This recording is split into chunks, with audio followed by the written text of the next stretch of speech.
اللہ وبرکاتہ۔ الحمد للہ الحنان المنان الذي خلق الانسان وعلمه البيان والصلاة والسلام على رسوله سید الانس والجان وعلى آلہ واصحابہ ذوی الخیر والاحسان، اما بعد فاعوذ باللہ من الشیطان الرجیم، بسم اللہ الرحمن الرحیم۔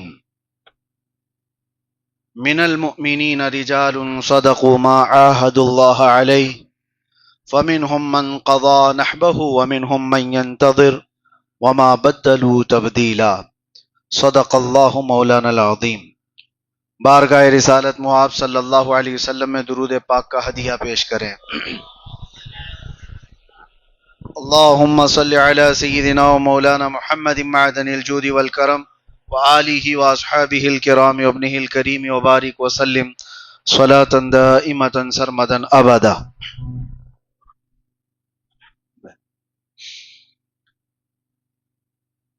اللہ عز و جل کے بندوں میں، ایمان والوں میں کچھ وہ لوگ ہیں جنہوں نے اللہ سے کیا ہوا وعدہ پورا کر دکھایا۔ یہ دنیا جس کے متعلق قرآن پاک میں اللہ یوں فرماتا ہے کہ یہ ضرور تمہیں دھوکے میں ڈالے گی۔ یا ایھا الانسان ما غرک بربک الکریم، اے انسان وہ کون سی چیز ہے جس نے تجھے اپنے رب سے دھوکے میں رکھا ہے۔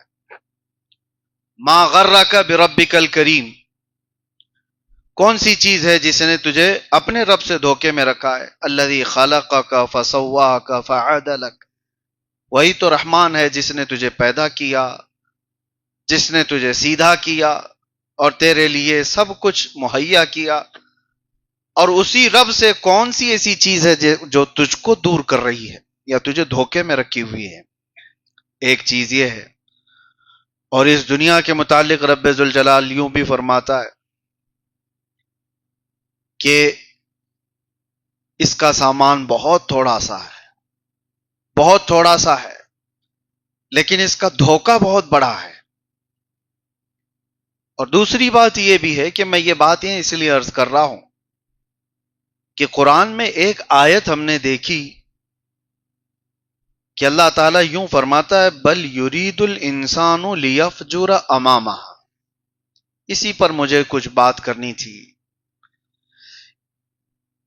ایک جو بازار پورا لگا ہوا ہے پورے انسانوں کا، اس میں سے جس طرف نظر اٹھاتے ہیں کھیل کود تماشے اور لہو و لعب، دنیا اس سے بھری ہوئی ہے، نظارے دیکھنے میں مصروف ہے، ناچنے والوں کی تعداد ذرا کم نہیں ہے۔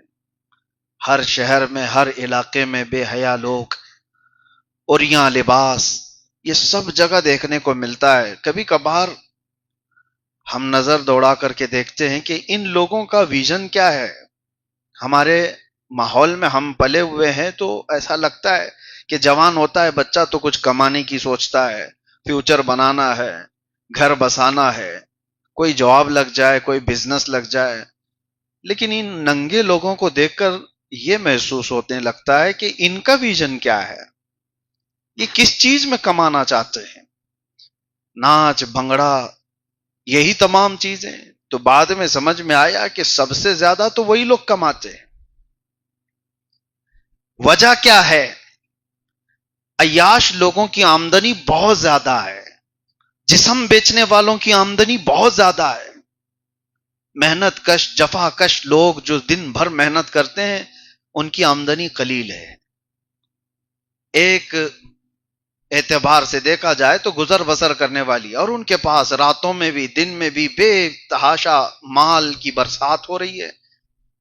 پھر پتہ یہ چلا کہ ان کا بزنس، ان کا کاروبار جو چلتا ہے اس کی وجہ کیا ہے کہ یہ پوری دنیا تماشا دیکھنے میں سب سے زیادہ عادی ہے اور اس کو انٹرٹینمنٹ چاہیے۔ وہی قرآن میں اللہ فرماتا ہے بل یرید الانسان لیفجر امامہ، انسان یہ چاہتا ہے کہ اس کے سامنے بے حیائی ہو، وہ دیکھنا چاہتا ہے۔ اچھے لوگ اگر 4 لوگ یہاں کھڑے ہو جائیں مسجد کے باہر، امام صاحب ہو کوئی مبلغ صاحب ہو، کھڑے ہو کر کے کہنے لگے آ جاؤ تھوڑی دیر 5 منٹ آپ کچھ اچھی باتیں سن کر کے چلے جائیں، کان نہیں دھریں گے، پتہ نہیں کتنے سارے کام یاد آ جائیں گھر کے۔ لیکن اگر کسی کا جھگڑا ہو رہا ہو، کسی کی بائک سے ٹکر لگ گئی، وہ آپ کو بنا دعوت کیے ہوئے وہاں بھیڑ جمع آتی ہے، کوئی بلایا نہیں ہے، زبردستی کھڑے ہو جاتے ہو، تماشا دیکھنا ہے کہ دونوں کے بیچ میں ہوتا کیا ہے۔ جہاں کہیں بے حیائی ہو رہی ہو وہاں پہ بھی بھیڑ ہو جائے گی، ننگے لوگوں پر نظر جلدی اٹھے گی، سیدھے لوگوں کی طرف لوگ نظر بھی نہیں رکھتے ہیں، وہ اپنے گردن جھکا کر نکل جاتے ہیں۔ تو پتہ یہ چلتا ہے کہ انسان کی فطرت میں آئی چیز ہے، بے حیائی دیکھنا چاہتے ہو اس لیے دنیا کا بزنس بڑا ہوا ہے، وہ عیاشی دکھانا چاہتے ہیں۔ آج آپ کو پتہ ہے کھیلوں کے میدان میں دنیا کی سب سے بڑی کمائی، فلموں کے میدان میں سب سے بڑی کمائی، وہ کون سی چیز ہے جو دنیا کو ترقی دینے والے کام کر رہے ہوں؟ کوئی فلم بنانے والے، ناچ گانے والے، وہ سٹار ہیں، سیلیبریٹی ہیں، وجہ کیا ہے؟ وہ کیا کام ایسا کر رہے ہیں جس سے بہت بڑی ترقی ہو رہی ہو، انفراسٹرکچر ٹھیک ہو رہا ہو، کچھ ہو رہا ہے؟ کوئی تو ایسی چیز نہیں ہے، وہ انٹرٹینمنٹ بول کر کے کر رہے ہیں، کیا آپ کو مزہ دینے کے لیے ہم یہ کر رہے ہیں؟ گانے والی ہو، گانے والا ہو، ناچنے والی ہو، ناچنے والا ہو، وہ بول کر کے کر رہے ہیں کہ آپ کو تھوڑی دیر کے لیے مزہ دینے کے لیے ہم کر رہے ہیں۔ تو دنیا کو یہ مزہ دینے کے لیے وہ سارے کام کیے جا رہے ہیں، ان کی کمائی بے حساب۔ کھیلنے والے یہ دن بھر دوڑ رہے ہیں بیچارے، دھوپ میں، میدانوں میں، ایک فٹ بال پہ پتہ نہیں کتنے کک مار رہے ہوتے ہیں، ادھر سے ادھر، ادھر سے ادھر، 1.5 گھنٹے ناچتے رہتے ہیں، کھیلتے رہتے ہیں، پوری دنیا اس پر جمع ہے۔ آپ کو پتہ ہے کرکٹ کے میدانوں میں بے حساب کمائی۔ میں یہی سوچتا رہا کہ یہ سارے لہو و لعب سے اتنا بڑا بزنس جس میں بڑے بڑے لوگ شامل ہیں، بڑے بڑے پیسے لگے ہوئے ہیں اور پیسے نکال رہے ہیں، یہ سب کا بزنس بناتا کون ہے؟ وہی انسان کی فطرت جو بے حیائی دیکھنا چاہتی ہے۔ بل یرید الانسان لیفجر امامہ، انسان یہ چاہتا ہے کہ اس کے سامنے بے حیائی ہو، تماشے ہوں۔ اور میرے عزیزو یہی وہ نقطہ ہے جہاں پر میرے مصطفیٰ کریم صلی اللہ علیہ وسلم نے روک لگائی تھی، یہی وہ چیز ہے۔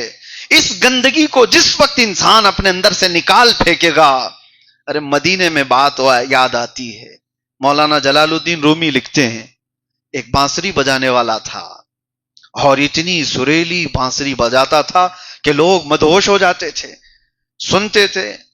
آج بھی لوگ گانے باجے کے پیچھے جو پاگل ہوتے ہیں یا کسی کے گلے آواز کی خوبیوں کو دیکھ کر کے مدہوش ہوتے ہیں، سن کر کے مدہوش ہوتے ہیں۔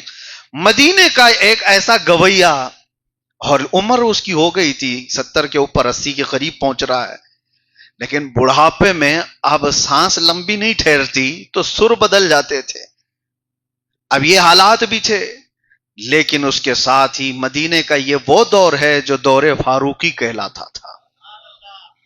اب کہاں سے گانے باجے وغیرہ ساری چیزیں، وہ کہیں گلی میں کھڑے ہو کر کے بجائے، کوئی سننے والا ہی نہیں، کوئی قریب آنے والا ہی نہیں، تو کمائی کہاں سے ہو؟ جب بے حیائی دیکھنے کے لیے کوئی آتا ہی نہ ہو تو اسے اپنا دھندا چھوڑنا پڑے گا۔ بے حیائی دیکھنے والا ہی نہ ہو، انٹرٹینمنٹ کا کوئی آدمی ہے ہی نہیں، تو اس کو تو اپنا دھندا بزنس بدلنا پڑ جائے۔ مثال کے طور پر ہوٹل کھول کر کے رکھا ہے آپ نے، کوئی آتا ہی نہیں کھانے کے لیے، تو کیا اس کو زبردستی چلایا جائے گا؟ نہیں، جب گراہک نہ ہو تو آدمی کو بدلنا پڑتا ہے۔ دنیا انٹرٹینمنٹ کے میدان میں بہت ترقی کے ساتھ آگے بڑھ رہی ہے، تو اس کا مطلب ہے کہ بے حیائی دیکھنے والوں کی تعداد بھی بڑھ رہی ہے، بے حیائی یہ زیادہ دیکھنا چاہتے ہیں۔ اور آپ کو پتا ہے انٹرنیٹ کی دنیا میں سب سے زیادہ پورن سائٹس کمائی کرتی ہیں، لاکھوں کروڑوں میں نہیں، وہ اربوں ڈالر میں کمائی کرتی ہیں۔ اور انٹرنیٹ کا جو یوز کرنے والے، کنزیوم کرنے والے لوگ ہیں، اس میں سے اگر سارا ڈیٹا نکالا جائے کہ کتنا زیادہ کون سی چیزیں یوز ہوتی ہیں تو 70% بے حیائی دیکھنے میں خرچ ہوتا ہے، بلکہ اس سے بھی زیادہ کا ڈیٹا ہے۔ میں بات کر رہا تھا اس گویے کی جو مدینے میں بانسری بجاتا تھا۔ ایک دن ایسا ہوا کہ لوگ اب کوئی سننے والے ہی نہیں رہ گئے، کھانے پینے کے واندے ہو گئے، کہاں سے کھائے کہاں سے کمائے، اور تھکا ہارا وہ بندہ جنت البقیع میں آیا قبرستان، رات کا وقت تھا، اپنی بانسری توڑ دیا، کہا کہ اب میرے گانے سننے والے لوگ ہی نہیں رہے، اب بانسری بجانے کا کوئی مطلب ہی نہیں رہا، توڑ کر کے پھینک دیا۔ لیکن ساتھ میں یہ روتے ہوئے عرض کیا کہ مولا میرے بڑھاپے پر رحم کر، میرے اس بڑھاپے پر رحم فرما، میں نے زندگی بھر یہ گانے گا کر لوگوں سے پیسے کمائے یا بانسری بجا کر کمائے، لیکن آج تیرے دربار میں واپس آ جاتا ہوں، اگر میں رحم کرنے کے قابل ہوں تو میرے کھانے پینے کا تو انتظام ہو جائے، ورنہ پھر میں تو قبرستان میں ہی کھڑا ہوں، مجھے موت دے دے، میں قبرستان میں کھڑا ہوں تاکہ پھر کسی اور کے اوپر بوجھ نہ بنے اور یہیں سے میں چلا جاؤں، ختم ہو جاؤں۔ روتے روتے وہ جنت البقیع میں گر گیا۔ وہ تو ارحم الراحمین ہے مولا، دور فاروقی ہے۔ سیدنا عمر ابن خطاب رضی اللہ تعالیٰ عنہ مسجد نبوی میں آرام کر رہے تھے، خواب میں رسول پاک صلی اللہ علیہ وسلم تشریف لائے، کہا عمر اٹھو جلدی اپنے گھر سے کچھ کھانا پانی لے کر جنت البقیع میں جاؤ، اللہ کا ایک محبوب بندہ وہاں پر بھوکا ہے، اسے کھلا دو۔ حضرت عمر فاروق نیند سے بیدار ہوئے، گھر میں گئے، جلدی سے توشہ لیا اور جو میسر تھا لے کر دوڑے دوڑے آئے۔ کوئی اللہ والا ہے، کوئی اللہ والا ہے، مصطفیٰ کا فرمان ہے، اللہ کا حکم ہے۔ جنت البقیع جب پہنچے ڈھونڈتے رہے، کوئی دکھا نہیں، لیکن کسی کی سرسراہٹ نظر سنائی دے رہی تھی، سانسوں کی۔ آپ قریب گئے تو دیکھا ایک بوڑھا غش کھائے ہوئے گرا ہوا تھا، اس کو اٹھایا، کہا کون ہو، کہاں سے ہو؟ اب وہ دیکھا تو حضرت عمر فاروق کو اور ڈر گیا کہ یہ تو کوڑے مارنے کے قریب پہنچ چکا ہوں، کیونکہ حضرت عمر فاروق رضی اللہ تعالیٰ عنہ کے ہاتھ میں ایسے لوگ ملتے تو پھر ان کو چھوڑتے بھی نہیں تھے، برابر سزا دیتے تھے۔ اس کو پکڑ کر کے اٹھایا اور کہا تو وہ گویا نہیں ہے، بانسری بجاتا تھا؟ کہا ہاں ہوں، میں ہی ہوں، پکڑا گیا آج۔ کہا نہیں، میں نے بانسری توڑ دیا، ختم کر دیا، لیکن آپ یہاں اس رات میں کیوں آئے؟ کہا مجھے اب یہ تو نہیں معلوم کہ تو نے کیا ہے، لیکن خواب میں مصطفیٰ نے حکم دیا کہ تجھے کھانا کھلایا جائے، اور اللہ نے میرے نبی کو حکم دیا ہے، لے جلدی کھانا کھا لے۔ وہ بوڑھا چیخ مار کر کے گر گیا نیچے۔ حضرت عمر فاروق رضی اللہ تعالیٰ عنہ نے اس کو اٹھایا، پوچھا کہ کیوں غش کھا گئے؟ کہا مجھے اندازہ بھی نہیں تھا، 80 سال تک میں نافرمانی کرتا رہا، ایک رات اس کو پکارا تو وہ وقت کے خلیفہ کو کھانا دے کر بھیج دیا۔ ایک بار اس کو دل سے پکارا تھا، وقت کا خلیفہ توشہ لے کر میرے پاس آیا ہے، اور وہ بھی عمر فاروق جیسا۔ عزیزان گرام وقار، تماشے چھوڑو اور رب تبارک و تعالیٰ کے دروازے کھلتے ہوئے دیکھو، بے حیائیوں سے باز آ جاؤ، اور اس کے بعد دیکھو ارحم الراحمین کے دروازے کیوں نہیں کھلتے۔ لوگوں نے اپنے اوپر جو دروازے بند رکھے ہیں وہ تمہارے اپنے تماشے، تمہاری اپنی بے حیائیاں ہیں۔ ما اصابتکم من مصیبت، قرآن میں اللہ تعالیٰ فرماتا ہے فبما کسبت ایدیکم، جو مصیبتیں تمہارے پاس آئی ہوئی ہیں یہ تمہارے ہاتھوں کی کمائی ہے، یہ تمہارے اعمال نے خریدا ہے۔ آج میں اسی بات پر عرض کرنا چاہ رہا تھا، جس طرف سے گزرو نوجوان انہی تمام چیزوں میں مصروف نظر آ رہے ہیں۔ آپ اپنے موبائل میں ایک اس طرح کا آبزرویشن رکھو، دیکھو کہ آپ دن بھر میں کتنے گھنٹے چلاتے ہیں اور کیا دیکھتے ہیں۔ آپ کو رات کے وقت احتساب کرنا ہو سکتا ہے، آپ اندازہ کرو گے کہ میں دن بھر میں کیا کیا دیکھا، کون سی سائٹس کتنی مرتبہ چلایا اور اس پر میری نظر کتنی دیر میں۔ موبائل تو سب کچھ سیو کرتا ہے، سب کچھ اس کے پاس موجود ہے. اور آج میں ایک اور بات بتاتا ہوں. جب ہمیں اریسٹ کر کے لے کر کے گئے تھے، ہمارا فون بھی لیے ہوئے تھے. فون، لیپ ٹاپ جو بھی ملے تو وہ تو آروپی کے پاس جو رہتا ہے، ملزم کے پاس سب لے لیا جاتا ہے. لیکن ایسا ہے کہ سارے لوگ فون سے ڈرتے بھی ہیں. فون ہاتھ میں نہ جائے ورنہ بہت کچھ مل جائے گا، بہت کچھ ہوتا ہے. لیکن ہمارے ساتھ ایسا اتفاق تھا کہ ہمیں جب لے کر کے گئے تو فون ہمارے ساتھ ہی تھا، اور آرام سے 10-12 گھنٹے تک تو ہم لے کر بیٹھے ہوئے بھی تھے. ہاں، کچھ وہ محبت کرنے والے پڑوس سے ہمیں کنٹینیو فون کرتے رہتے ہیں، تو یہ لگتا تھا کہ ان کے کالز کہیں دوبارہ مصیبت نہ ڈالیں. بہرحال جو ڈیلیٹ کر سکتے سب کر سکتے ہیں. ہمارے ساتھ بھی دوسرے لوگ بھی جب اندر جانے کے بعد پتا چلا کہ وہ ڈیلیٹ کرو، یہ ڈیلیٹ کرنا چاہیے، یہ ڈیلیٹ کرنا چاہیے. میں نے کہا ہمارے پاس تو کوئی ایسا ڈیٹا پہلے سے تھا بھی نہیں، چند کالز تھی، ٹھیک ہے وہ بھی گئی. فوراً فون بھی گیا، اور اس کے بعد 2 دن کے بعد ہی انویسٹیگیشن میں جب ہمارے سامنے بیٹھے کئی آفیسرز، تو سارا ڈیلیٹڈ بھی سب کچھ وہ لسٹ میں لے کر بیٹھے ہوئے. یہ صرف اور صرف باتیں ہیں کہ واٹس ایپ جو ہے تھرڈ پارٹی کو کچھ نہیں دیتا. دوسری تمام چیزیں جتنا ڈیلیٹڈ ہے وہ بھی ہے، سب کچھ ہے. بہرحال وہ چاہے جتنے سالوں پہلا بھی لے کر آتے تو کچھ فرق نہیں پڑتا. لیکن بات میں یہ کہہ رہا ہوں کہ دنیا کا ایک ہلکا معمولی علم رکھنے والا انسان تمہارے ڈیلیٹ کی ہوئی چیزیں لا کر تمہارے سامنے رکھ دیتا ہے. زندگی بھر کے کیے ہوئے بے حیائیاں وہ رحمان کے سامنے جب پیش ہوں گی، کیا کیا چیزیں تمہارے سامنے لا کر رکھ دی جائیں گی. اور قرآن یہ بھی کہتا ہے جب یہ سب چیزیں لا کر انسان کے سامنے رکھی جاتی ہیں، قیامت کے دن فرشتے کچھ چیزیں اٹھا اٹھا کر کے لا رہے ہوتے ہیں. انسان پوچھتا ہے کیا ہے؟ وہ جمع کر رہے ہیں. سب کو تو اب تک ایسا لگتا ہے نامہ اعمال کا مطلب 4 A4 سائز کے پیج دے دی جائیں گے، 10-12 پیج ہوں گے، اس میں نامہ اعمال ہوگا. نہیں، کتابیں ہوں گی. اور کتابیں کیسی، کہاں تک؟ فرمایا کہ جہاں تک اس کی نظر جاتی ہے وہاں تک صرف اس کی کتابیں ہوں گی، اس کے اعمال لکھے ہوئے ہوں گے، فرشتے اٹھا کر کے لا رہے ہوں گے. اور یہ حیرت میں پوچھتا ہے یہ کیا ہے، یہ سب کیا ہے؟ فرشتے کہتے ہیں رب تعالیٰ نے دنیا میں جو حکم دیا تھا سب کچھ لکھا گیا ہے، اب پڑھو.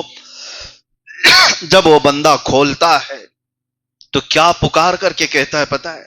قرآن کی جب یہ آیت میں پڑھتا ہوں رونگٹے کانپ جاتے ہیں.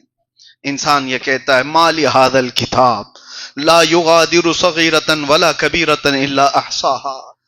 اے اللہ یہ کیسی کتاب میرے سامنے لا کر رکھ دیا جس میں چھوٹی چیز بھی نہیں چھوڑی گئی ہے، بڑی چیز بھی نہیں چھوڑی گئی ہے، سب کچھ آ گیا ہے. تصویر کا ایک رخ یہ ہے ایمان کا ایک حصہ جس سے تم ڈرتے رہو کہ ہر چیز لائی جائے گی. لیکن ایمان کا ایک دوسرا حصہ بھی ہے. قرآن ہی میں اللہ تعالیٰ یہ بھی فرماتا ہے یمحو اللہ ما یشاء ویثبت وعنده ام الکتاب. ساری کتابوں کی اصل اللہ کے پاس ہے، وہ جسے چاہتا ہے مٹا دیتا ہے اور جتنا چاہتا ہے رکھ دیتا ہے. یہ بھی ہے. ایک اور بات مجھے یاد آتی ہے، بغداد میں ایک خاتون تھی، اس کا کہنا ہے خاتون نے ایک مرد ایسا تھا جو بہت پیسے والا تھا. پیسے جب کسی کے پاس آئیں تو پھر اس کو کھجلی بھی زیادہ ہوتی ہے کہ خرچے کہاں ہوں گے. لوگ یہ سوچتے ہیں جب چھوٹے ہوتے ہیں کہ ہمارا تو 15-20 ہزار میں چل جاتا ہے، ان کے پاس تو 15-20 کروڑ ہے، کرتے کیا ہوں گے. جا کر کے دیکھو تو وہ شکایت ہی کر رہے ہوتے ہیں کہ کم ہے، ابھی چل نہیں رہا ہے سب کچھ.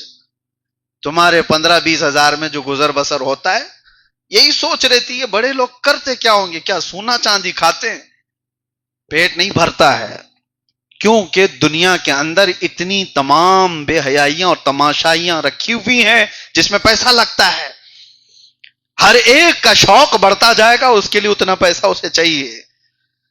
بغداد کا ایک بڑا مالدار آدمی، پیسے بے حساب خرچہ کرتا تھا، کس چیز پر؟ بے حیائیوں پر. اور اس کو روز کوئی نہ کوئی ایک عورت چاہیے ہوتی جس کو پیسے خرید کر لاتا اور اپنے بستر کی اس کو زینت بناتا. یہ تمام حرکتیں تھیں اس کی. جوا الگ تھا، شراب کے اڈے الگ چلتے تھے. پیسہ تھا لیکن تھا مسلمان. مسلمانوں میں بگڑ جاتے ہیں کبھی تو اس طرح کے بھی ہوتے ہیں. اور یہ دولت ہی ہے جو اس کو دھوکے میں رکھتی ہے، یہ دنیا ہے جو اللہ سے اسے دور کر کے رکھتی ہے. سنیے اس بات کو.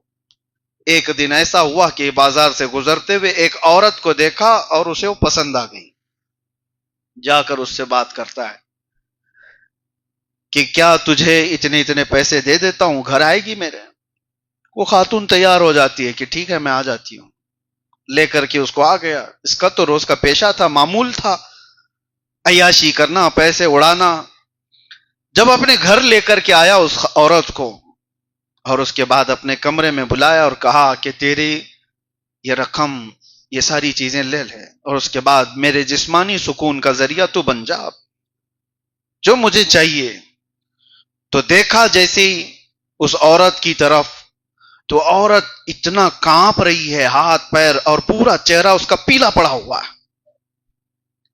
یہ ڈر گیا، کہا کہ تجھے بخار تو نہیں ہو گیا؟ کیا بات ہے؟ وہ عورت کہتی ہے بات در حقیقت یہ ہے کہ میں اس پیشے سے تعلق رکھنے والی عورت نہیں ہوں. میں بیوہ ہوں، میرے 3 بچے ہیں اور 3 بچوں کو میں مسلسل کئی دنوں سے یہ تسلی دے کر کے گھر میں سلا رہی ہوں کہ کھانا آج آ جائے گا، کل آ جائے گا. میرے گھر پر اب کچھ باقی نہیں رہا، ایک دانہ بھی باقی نہیں رہا. تو میں نے سوچا اپنے بچوں کا پیٹ بھرنے کے لیے میں بازار چلی جاؤں، تو نظر آ گیا اور تو اپنے گھر لے آیا. تھوڑی دیر کے لیے میں سوچ بھی لی کہ چلو ٹھیک ہے، ایک بار جسم اس کے ساتھ دے دیا جائے تو بچوں کا پیٹ تو بھر جائے گا، بچے تو کھا پی لیں گے. میں ہمت کر کے آ تو گئی، لیکن جیسے ہی میں اپنے جسم کی طرف دیکھتی ہوں تو مجھے رب یاد آتا ہے. سوچتی ہوں کہ اس کے سامنے میں کیسے اپنا لباس کھولوں کسی غیر مرد کے سامنے. کیا ارحم الراحمین مجھے نہیں دیکھ رہا ہے؟ اس کے دیکھتے ہوئے اس کے سامنے میں اپنے آپ کو ننگا کیسے کروں؟ بس یہی بات ہے کہ کپ کپی آ رہی ہے، جسم پیلا پڑ گیا ہے. بس اتنی سی بات ہے. جس وقت وہ ارحم الراحمین تھوڑی آنکھیں بند کر لے میں تیرے ساتھ کام کروں. کبھی یہ ممکن ہے؟ وہ نوجوان گھبرا گیا. اس عورت کی آواز میں اتنا اثر تھا. اس نے کہا تو مسلسل کئی دنوں سے بھوکی رہ کر کے اللہ سے اتنا ڈر رہی ہے، میرے پاس تو بے حساب مال ہے، روز میں یہ کام کر کے بھی نہیں ڈر رہا تھا. میرا دل کتنا سخت ہو گیا. اس کے دل پر وہی رات یہ بات اثر کر گئی. اس نے اس خاتون کو جتنے پیسے تھے دے دیا. کہا میں توبہ کرتا ہوں، اس کے بعد سے اپنی راتیں کبھی رنگین نہیں کروں گا. اس کا ایک معمول تھا، وہ اپنی ڈائری رکھا ہوا تھا. لوگ ڈائری بنانے کی عادت رکھتے ہیں، روز کیا کیا ہوا سب لکھ دیتے ہیں. تو اس کا بھی یہ معمول تھا، برسوں سے وہ ڈائری میں لکھتا جاتا تھا، آج اس عورت کے ساتھ، کل اس عورت کے ساتھ، کل پرسوں اس کے ساتھ کیا کیا حالات ہوئے تھے، جوئے میں کتنے جیتا تھا، شراب کیسی پیا تھا، ناچ گانے کیسے دیکھا تھا، سب ڈائری میں روزانہ لکھتا تھا. بھری ہوئی تھی ڈائری. اب اسے ڈر یہ تھا کہ اتنی بڑی ڈائری میرے پاس گناہوں کی موجود ہے، ایک رات خالی اس عورت نے دل بدلا، یہ پچھلا سارا کیا ہوگا؟ میرے مال اور دولت نے مجھے یہاں تک پہنچا دیا.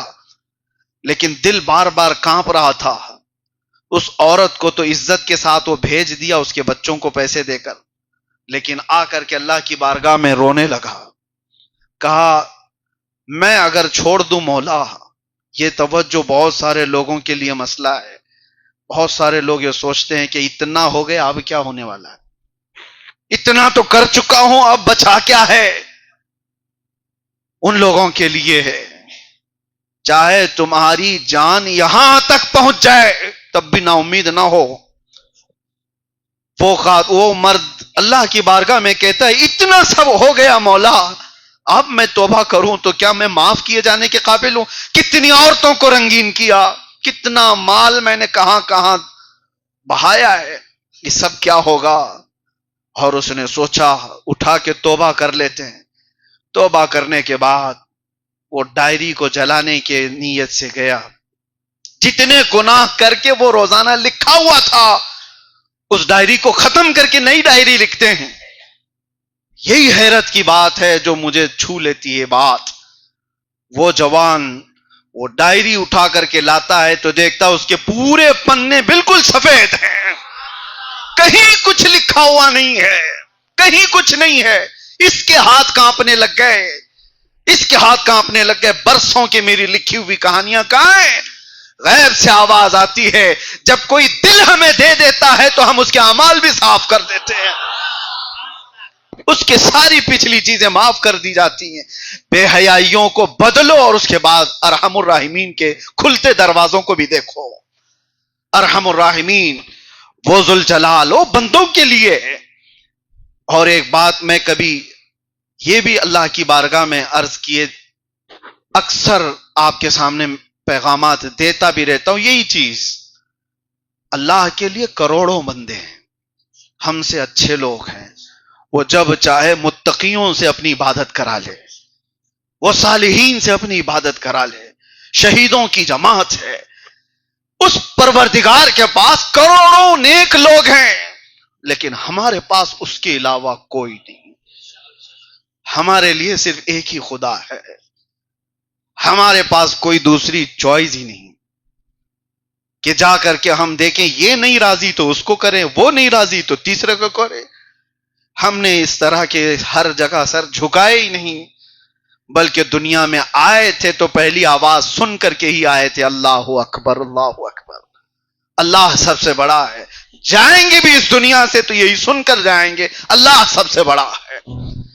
تو آپ کے لیے میرا یہ پیغام ہے، دنیا جو تماشاؤں میں مصروف ہے وہ اگر اللہ پر ایمان نہیں رکھتی ہے تو ان کا دل دنیا سے لگا ہوا ہے۔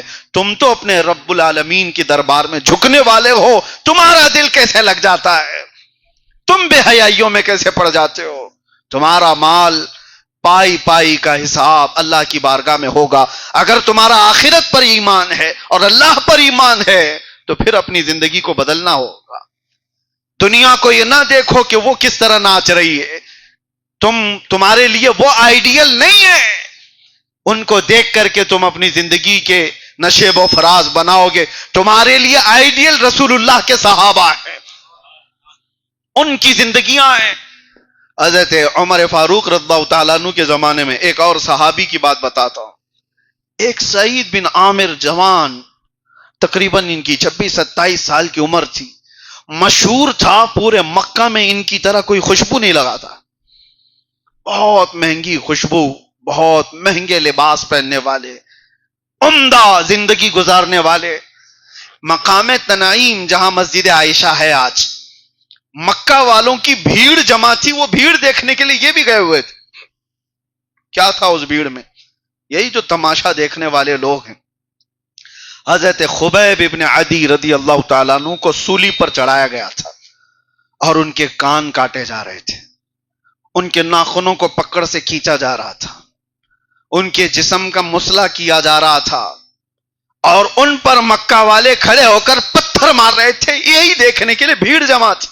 اسی بھیڑ کا ایک حصہ سعید ابن عامر، جوان، بڑے پیسے والا، بڑے خاندان والا، وہ قریب جا کر کے پوچھا ابو جہل سے انہوں نے کہ وجہ کیا ہے، اس کو کیوں مار رہے؟ کیا بہت بڑا پاپ کیا اس نے؟ ان کو تو وہ پتا نہیں تھا کہ مکہ کے حالات میں کیا چیزوں کی تبدیلی آئی ہے۔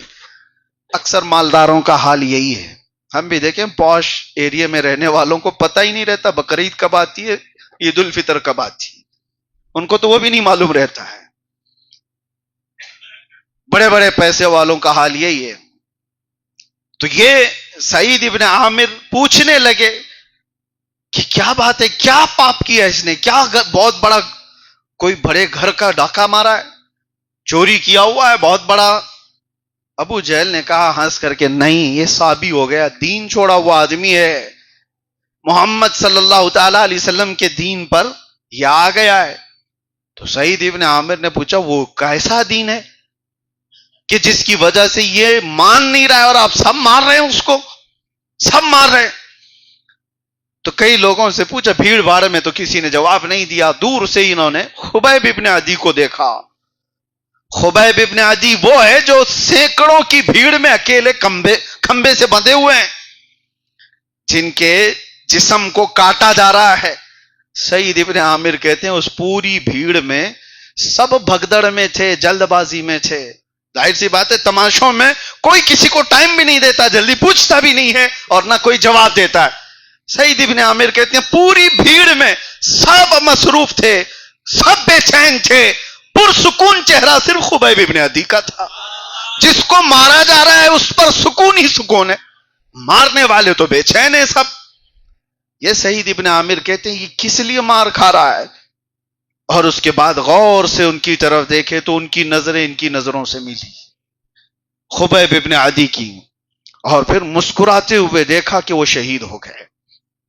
جیسے ہی ان کے عربی کے کچھ شعر ہیں حضرت خبیب ابن عدی کے، جو اپنے شہادت سے پہلے انہوں نے کچھ شعر کہے تھے، وہ سعید ابن عامر نے سنے تھے، اور اسی بات سے ان کے دل میں، یہ تماشا دیکھنے کے لیے گئے ہوئے تھے لیکن اس تماشے نے ان کو بدل دیا۔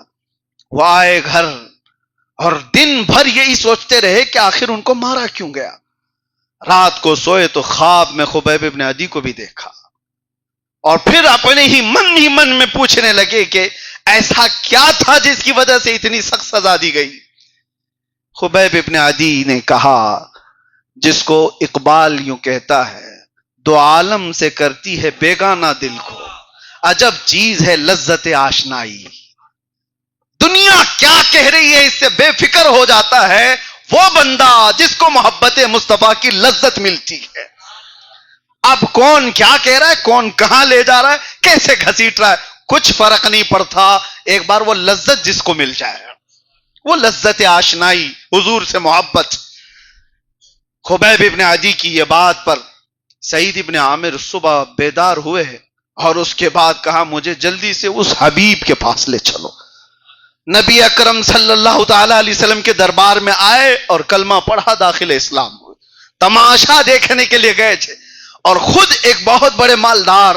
اب سنیے، زندگی بدلتی چلی گئی، اور پھر حضور کے زمانے کے بعد صدیق اکبر کا زمانہ، فاروق اعظم کا زمانہ، جب ان کی عمر 40 کے قریب آس پاس تھی، 35-40، ابھی جوانی پوری شباب پر ہی رہی، اس وقت ان کو ملک شام میں کسی علاقے کا گورنر بنایا گیا تھا۔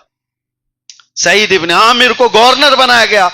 گورنر بنانے کے 6 مہینے کے بعد ہی علاقے کے لوگوں نے شکایت کی امیر المومنین عمر ابن خطاب سے، وقت کے گورنر کی، وہاں کے گورنر کی شکایتیں آئی۔ وہ شکایتیں بھی سننے کے قابل ہیں۔ ایسی شکایتیں آئی سعید ابن عامر کے بارے میں، حضرت عمر فاروق بہت ان سے محبت بھی کرتے تھے۔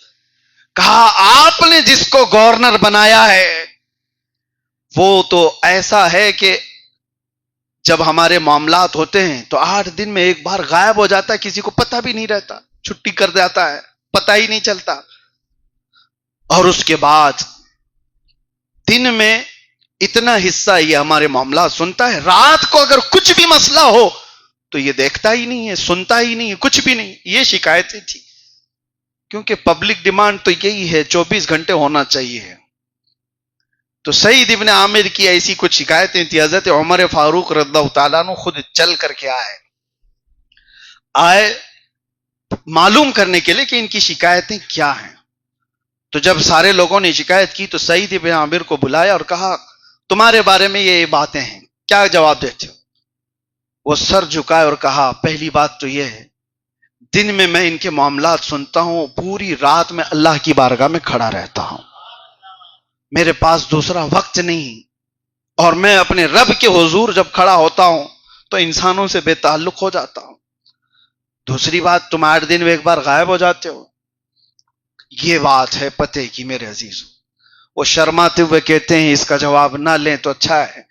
کہا نہیں، جواب تو دو اس کا۔ سعید ابن عامر کہتے ہیں یا امیر المومنین، میرے پاس صرف ایک جوڑا لباس ہے، 6 دن تک پہنتا ہوں، 7ویں دن نکال کر کے دھوتا ہوں تو میرا سطر پورا نہیں ڈھکتا، جب لباس دھل کر کے سکھ جاتا ہے تب میں پھر پہن لیتا ہوں، میرے پاس ایک لباس کے علاوہ کچھ نہیں ہے۔ لوگوں کی آنکھوں میں اتنے آنسو تھے کہ سب ٹپکنے لگ گئے کہ عمر ابن خطاب نے کہا کہ تم جانتے ہو جس سعید ابن عامر کی یہ حالت آج تم دیکھ رہے ہو، میں نے مکہ میں اس کی جوانی بھی دیکھی ہے، مکہ میں اس کی جوانی دیکھی ہے۔ ارے یہ جس راستے سے چلتے لوگ کہتے یہاں سے سعید ابن عامر گیا ہے، یہ حالات تھے ان کے، اور مصطفیٰ کریم صلی اللہ علیہ وسلم کی صحبت نے ایسا بدل دیا۔ تماشے کہاں ہیں، بے حیائیاں کہاں ہیں، وہ دنیا کہاں ہے، سب کچھ ختم ہو گئی، وار دی۔ آج یہ باتیں آپ کے سامنے اس لیے عرض کر رہا ہوں، اس دنیا میں رہو اسی طرح سے جیسے بزرگوں نے فرمایا، کشتی سمندر میں چلے تو اچھی ہے، لیکن پانی اگر کشتی میں آ گیا تو وہ ڈوب جاتی ہے۔ انسان کو دنیا میں ایسی رہنا ہے، دنیا میں رہو، کھاؤ پیو پہنو، جتنی اللہ نے استطاعت دی طاقت دی، لیکن پوری دنیا لے کر اپنے دل میں بساؤ گے پھر ڈوب جاؤ گے، غرق ہو جاؤ گے، ان بے حیائیوں میں تمہارا کھیل ختم ہو جائے گا، یہ تمام چیزیں بہت جلدی تم ہار جاؤ گے۔ وقت بہت کم بچا ہے ہمارے پاس، جانے والے جا رہے ہیں، اور پھر ہماری زندگیاں بھی بہت تیزی سے بڑھ رہی ہیں، ایسا لگتا نہیں کہ ہم کئی سالوں پہلے یہاں کھڑے ہوتے تھے، اور ہماری بھی یہ تمام حالات دیکھ رہے ہیں آپ، بچے ہمارے سامنے کے اب وہ چچے ہو چکے ہیں، اور جو چچے تھے پہلے اب وہ سفید ہو گئے ہیں، اور کچھ لوگوں کو اللہ تعالیٰ تو یہ فرصت دیتا ہے سفید ہونے تک کی، کچھ لوگوں کو یہ مہلت ملتی ہے بڑھاپے تک پہنچنے کی۔ ہر کوئی اس انتظار میں نہ رہے کہ میں بھی بڑھاپا پا کر کے جاؤں گا، نہیں ہے، بہت سے جوانوں کے جنازے جاتے ہم نے دیکھے، بلکہ جوانی پر پہنچنے سے پہلے ہی دم توڑتے ہوئے بھی لوگ گئے، اور ہر دن ہم کوئی جنازہ اٹھاتے ہیں اور کسی کو دفن کر کے چلے آتے ہیں۔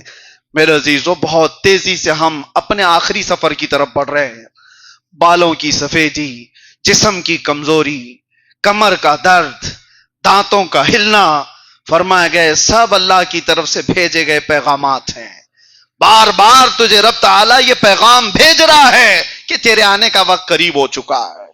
اور اکثر ہمارے بزرگان دین تو یہ کہتے تھے 40 سال کی عمر میں پہنچتے ہی انسان کی اثر ہو جاتی ہے، اور بس مغرب کے لیے کتنا وقت بچا، اثر ہو گئی، بہتوں کی اثر ہو چکی ہے، اب انہیں اثر اور مغرب کے بیچ میں زیادہ تماشے نہیں کرنے چاہیے، انہیں فوراً رب العالمین کی بارگاہ کی طرف اذان مغرب کا انتظار کرنا ہے۔ مغرب کا سورج اتنی تیزی سے ڈھل جاتا ہے، غروب ہو جاتا ہے، پتہ بھی نہیں چلتا، اسی لیے عصر اور مغرب کے بیچ میں لمبا ٹائم بھی نہیں ہوتا۔ اور یہ بھی فرمایا گیا ہے 40 سال تک آدمی بدلتا ہے تو بدل لے، ورنہ 40 سال کے بعد عادتیں فطرت بن جاتی ہیں، جو چیزیں چھوٹ گئی، لیکن وہ 40 سال کے بعد پکی ہو جاتی ہیں اور وہ پھر فطرتیں بن جاتی ہیں۔ اللہ تبارک و تعالیٰ کہنے سننے سے زیادہ عمل کی توفیق عطا فرمائے۔ ارحم الراحمین ہمیں ان بے حیا اور تماشا بین دنیا سے اللہ تعالیٰ ہمیں نجات عطا فرمائے۔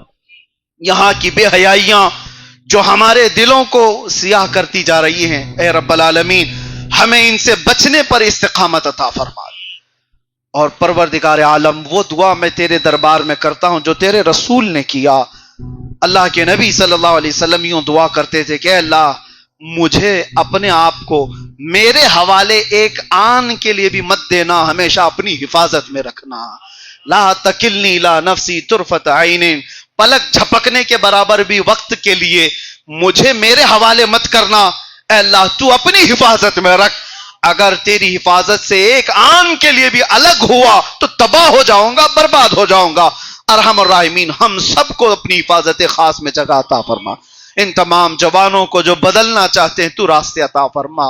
اے کریم خدا، توبہ بار بار کرتے ہیں ٹوٹ جاتی ہے، لیکن ہماری امیدیں کبھی نہ ٹوٹے مولا، یہ یقین عطا فرما، آخری دم تک یقین عطا فرما، اور جب ہم پھسلیں تو ہمیں تنہا مت کرنا مولا، ہمیشہ اپنی حفاظت میں رکھنا، واپس ہمیں توبہ کی مہلت عطا فرما، بغیر توبہ کے ہمارا جنازہ نہ اٹھایا جائے۔ اے کریم خدا ارحم الراحمین، حب مصطفیٰ صلی اللہ علیہ وسلم سے سرشار زندگی عطا فرما، ناموں سے رسالت پر وار ہونے والی جان عطا فرما۔ وآخر دعوانا ان الحمد للہ رب العالمین۔ السلام علیکم۔